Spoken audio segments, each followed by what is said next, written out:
Alamin naman natin ang kwento sa likod ng steakhouse business ni Sir Daniel Escobar at kung paano to naging successful dito lang sa Negosyo Tayo. May mga nag-aakala na ang steak ay nagmula sa Amerika, pero ito pala ay nagmula sa Florence, Italy. Dahil dyan isang steakhouse business ang ating pinuntahan upang alamin ang kanilang sikreto sa successful na negosyo.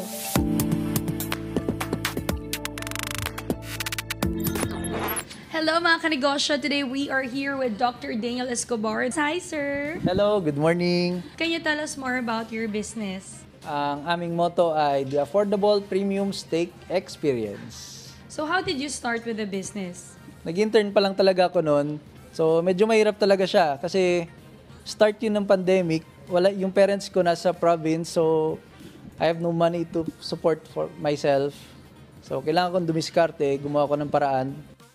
Ang unang business ko talaga is meat distribution. Nag-start ako ng March 2020. Yung kasi bulan ng pandemic.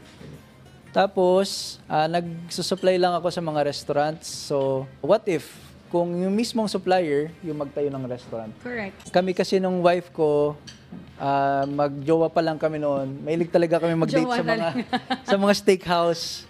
Pero kasi ang mga steakhouse, pagka narinig mo, mahal. Mahal pagka Expensive, nakarinig ka ng steakhouse. So kami, ginawa namin affordable yung steak.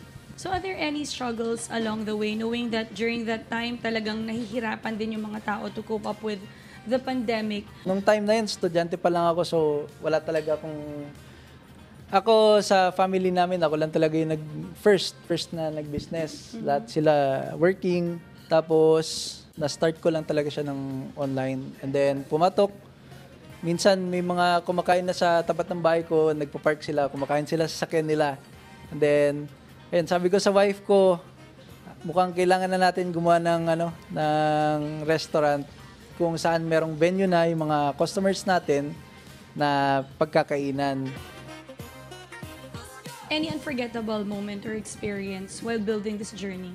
Yung pag-iumpisa ko, kasi nung umpisa ako talaga lahat. Ako yung sumasagot sa customers, ako yung nagluluto.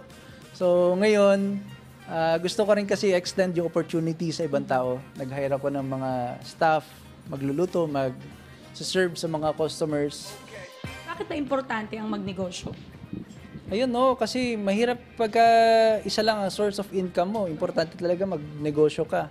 Kasi mahirap mag-rely sa isa. Paano pag nawala ang isa? Di wala na. So, kailangan natin multiple streams of income.